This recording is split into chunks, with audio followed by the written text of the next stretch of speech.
Hamas کے سربراہ یحییٰ سنوار بھی اسرائیلی حملے میں شہید۔ یحییٰ سنوار کے بارے میں آپ کیا جانتے ہیں؟ اسرائیل نے دعویٰ کیا ہے کہ اسرائیلی فوج نے فلسطینی مزاحمتی تنظیم حماس کے سربراہ یحییٰ سنوار کو شہید کر دیا ہے۔ اسرائیلی وزیر دفاع نے غزہ میں ایک عمارت پر بمباری کے نتیجے میں یحییٰ سنوار سمیت حماس کے 4 رہنماؤں کے قتل کا دعویٰ کیا ہے۔ تاہم حماس کی جانب سے اس حوالے سے کہا گیا ہے کہ باقاعدہ تصدیق کے بعد اس حوالے سے بیان جاری کیا جائے گا۔ اسرائیلی وزیر اعظم نیتن یاہو کا کہنا ہے کہ فلسطین کی مزاحمتی تحریک حماس کے سربراہ یحییٰ سنوار کی ہلاکت غزہ جنگ کے خاتمے کا آغاز ہے۔ یحییٰ سنوار 31 جولائی کو حماس کے سیاسی دفتر کے سربراہ اسماعیل ہنیہ کی تہران میں ہونے والی اسرائیلی حملے میں شہادت کے بعد حماس کے سربراہ بنے تھے۔ وہ اس سے پہلے غزہ میں حماس کی سربراہی کر رہے تھے۔ 19 اکتوبر 1962 کو خان یونس کے کیمپ میں آنکھ کھولنے والے یحییٰ ابراہیم السنوار نے ابتدائی تعلیم خان یونس کے اسکول میں ہی حاصل کی اور پھر غزہ کی اسلامک یونیورسٹی سے عربی میں بیچلر کی ڈگری حاصل کی۔ انہوں نے 5 سال تک یونیورسٹی کی اسٹوڈنٹ کونسل میں خدمات انجام دیں اور پھر کونسل کے چیئرمین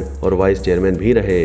یحییٰ سنوار کی شادی میں تاخیر کی بڑی وجہ ان کی مسلح جدوجہد اور طویل گرفتاری رہی اور پھر 2011 میں شالد یعنی اسرائیلی فوجی کی رہائی کی ڈیل کے تحت اسرائیلی جیل سے رہائی پانے کے بعد غزہ کی ایک مسجد میں ان کے نکاح کی تقریب منعقد ہوئی اور پھر یحییٰ کا شمار حماس کی مزاحمتی تنظیم کے سرکردہ رہنماؤں میں ہونے لگا۔ یحییٰ سنوار کو حماس کے سیاسی ونگ اور عزیز الدین القسام بریگیڈ کی لیڈرشپ کے درمیان روابط قائم رکھنے کا ٹاسک دیا گیا اور پھر 2014 میں اسرائیلی جارحیت کے اختتام پر انہوں نے حماس کے فیلڈ کمانڈروں کی کارکردگی کا تفصیلی جائزہ لینے کے لیے تحقیقات کروائیں، جس کے نتیجے میں حماس کے کئی بڑے رہنماؤں کو عہدے سے بھی ہٹا دیا گیا۔ ستمبر 2015 میں امریکہ نے القسام بریگیڈ کے کمانڈر ان چیف محمد الزیف اور سیاسی ونگ کے رہنما راہی مشتہا سمیت یحییٰ سنوار کا نام بین الاقوامی دہشت گردوں کی بلیک لسٹ میں شامل کر دیا۔ 13 فروری 2017 کو یحییٰ سنوار اسماعیل ہنیہ کی جگہ غزہ پٹی میں حماس کے سیاسی ونگ کے سربراہ منتخب ہوئے اور انہوں نے خلیل الحیا کو اپنا نائب مقرر کیا اور پھر یحییٰ سنوار کو پارٹی انتخابات کے ذریعے غزہ پٹی میں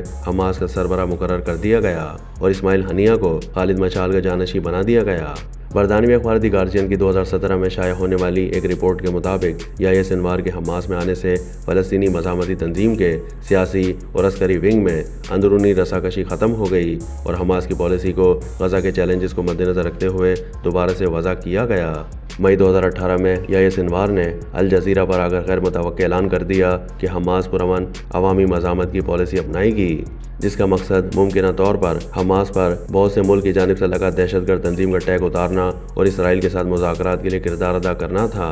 اس اعلان سے ایک ہفتہ پہلے یحییٰ السنوار نے غزہ کے شہریوں سے کہا تھا کہ اسرائیلی زنجیریں توڑ دیں، ہم دب کر مرنے سے شہید ہونے کو ترجیح دیں گے، ہم مرنے کے لیے تیار ہیں اور ہزاروں لوگ ہمارے ساتھ مریں گے۔ مارچ 2021 میں یحییٰ السنوار دوسری مدت کے لیے غزہ میں حماس کے سربراہ منتخب ہوئے اور انہیں غزہ کا ڈیفیکٹو حکمران تصور کیا جانے لگا اور انہیں حماس میں اسماعیل ہنیہ کے بعد دوسرا طاقتور ترین شخص مانا جانے لگا۔ مئی 2021 میں اسرائیلی فورسز کی جانب سے خان یونس میں یحییٰ السنوار کے گھر پر بمباری کی گئی، تاہم اس حملے میں کسی جانی نقصان کی کوئی اطلاع نہیں ملی اور پھر حملے کے اگلے ہفتے یحییٰ السنوار کئی بار عوام میں دیکھے گئے اور پھر 27 مئی 2021 کو انہوں نے ایک پریس کانفرنس کے دوران اسرائیلی وزیر دفاع کو مخاطب کرتے ہوئے کہا کہ میں اپنے قدموں پر چل کر اپنے گھر جاؤں گا، تمہارے پاس مجھے قتل کرنے کے لیے 60 منٹ ہیں، اور پھر وہ اگلے 1 گھنٹے غزہ کی گلیوں میں گھومتے رہے اور سیلفیاں لیتے رہے۔